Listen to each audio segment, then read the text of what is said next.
but if there's ever been a time for candor to a congressional committee, it is right now. And I'm going to ask you about the cause.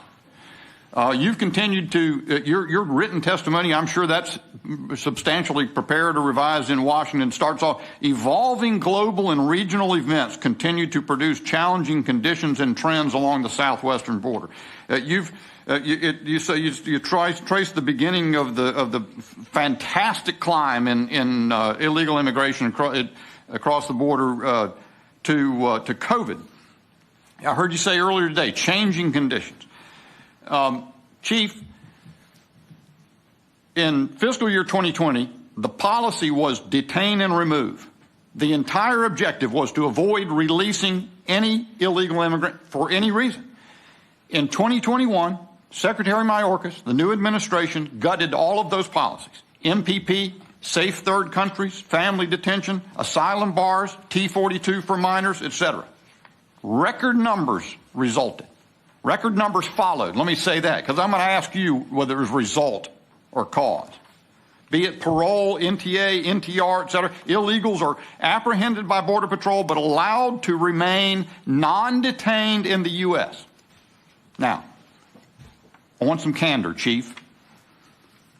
Do you acknowledge, as the Chief of the Border Patrol, that the driver of the crisis that you have described, of this dramatic change in flow, the policy of this administration to release instead of detain or remove illegal immigrants?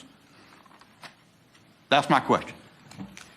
Congressman Bishop, thank you for the question. I will tell you that law enforcement is pretty simple, sir. You have to have capacity and you have to have consequences. And anytime you don't have consequences, you're certainly going to see some increases.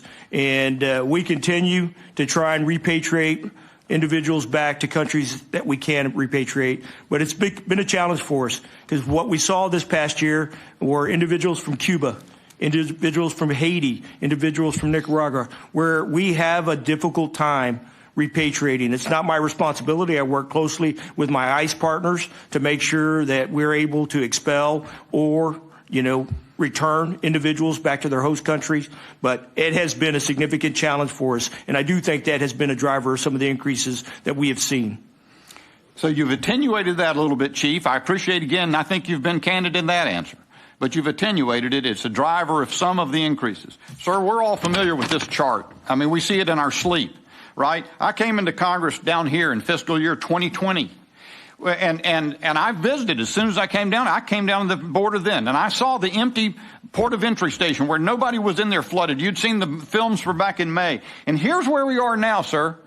That was December, worst in history, and we've been up in that territory for years. And there's always been 1 billion people live on less than $1 a day.